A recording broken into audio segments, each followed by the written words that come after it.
किसी भी प्लेटफॉर्म पे और आप जब जाके लोगों को देखेंगे, उनसे बातचीत करेंगे, तो आपको मोस्टली लोग ये कहेंगे जी मैन्युफैक्चरर से करवाना है, सोर्सिंग मैन्युफैक्चरर से होनी चाहिए। इवन समटाइम क्लाइंट ऐसे आ जाते हैं, वो कहते हैं कि मुझे मेरी प्रोडक्ट का सिर्फ मैन्युफैक्चरर चाहिए, मैंने ट्रेडिंग कंपनी के साथ नहीं जाना। तो कहना ये चाहता हूँ कि मोस्टली ऑनलाइन देखा जाए तो ट्रेडिंग कंपनीज को डिस्करेज किया जाता है, जबकि मैन्युफैक्चरिंग को जो है ना हर कोई चाहता है कि मेरी अब प्रोडक्ट किसी ने 1000 यूनिट लेने हैं और वो चाह रहा है कि मुझे मैन्युफैक्चरर मिल जाए, जबकि मैन्युफैक्चरिंग कंपनी जो है वो बल्क में डील। आपको एक एग्जांपल दे रहा हूँ। फॉर एग्जांपल अगर आपने ये माउस बनाना है, ठीक है, आपने एक आपकी क्वांटिटी जो है वो है 1000 यूनिट्स की, कि मुझे 1000 माउस बनवाने हैं चाइना से। आपने इसको फाइंड आउट करना शुरू किया, आपने एक मैन्युफैक्चरर को देखा, दूसरे को देखा, तीसरे को देखा, तो उनकी किसी की 10,000 जो है ना वो लिमिट है, किसी की 5000 जो है वो MOQ है, मिनिमम ऑर्डर क्वांटिटी।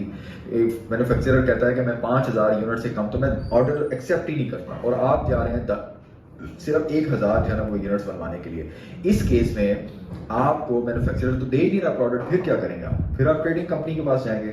अब ट्रेडिंग कंपनी से क्यों बाय करना है? ट्रेडिंग कंपनी से इसलिए बाय कर सकते हैं हम लोग कि देखें, ट्रेडिंग कंपनी जो है वो इस मैन्युफैक्चरर से के पास जाएगी और वो जाके कहेगी मैं 5000 नहीं, हमें आपसे 15000 यूनिट्स चाहिए।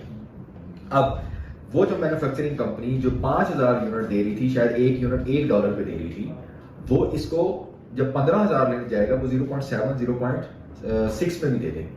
लेकिन आपको पहली बात तो यह है कि 1000 यूनिट्स का ऑर्डर फैक्ट्री मैन्युफैक्चरर ले ही रहा, और अगर वो ले भी ले तो वो कहेगा कि मैं ठीक है मैं ले लेता हूं, लेकिन मैं आपसे $1.3 चार्ज करूंगा या मैं $1.5 चार्ज करूंगा, फिर मैं आपको दूंगा। इसमें अब ट्रेडिंग कंपनी के पास अगर आप चले जाएंगे 1000 यूनिट लेने के लिए, वो तो आपको 500 यूनिट भी दे देंगे, उन्होंने तो निकालना है, उनको हर बंदे को फैसिलिटेट करना है। वो आपको अगर लेट्स सपोज फैक्ट्री ने, ट्रेडिंग कंपनी ने आपको मैन्युफैक्चरर से 0.7 में लिया हुआ है, वो तो आपको 0.8 में भी दे देगा, 0.9 में भी दे देगा, ठीक है, जबकि यही 1000 यूनिट आप मैन्युफैक्चरर से लेने जाए वो 1.3 में दे रहा है। तो इस केस में आपको ट्रेडिंग कंपनी फैसिलिटेट करेगी। तो लिहाजा जब भी आपने सोर्सिंग करनी है as a sourcing consultant agent, आपने हमेशा अपनी प्रोडक्ट को मैन्युफैक्चरर से भी सोर्स करना है, उससे भी कोटेशंस लेनी है, और आपने ट्रेडिंग कंपनी से भी जो है ना वो प्राइसेस लेनी है और कंपेयर करना है। समटाइम ऐसा होगा कि मैन्युफैक्चरर की प्राइसेस लेस होंगी from trading company as compare to trading company, लेकिन समटाइम ऐसा भी होगा कि ट्रेडिंग कंपनी की प्राइस कम होगी, मैन्युफैक्चरर की प्राइस ज्यादा होगी। उसकी रीजन ये होगी कि ट्रेडिंग कंपनी बल्क में फैक्ट्री से ले रहा है और आपको थोड़ा थोड़ा करके वो दे रहे हैं।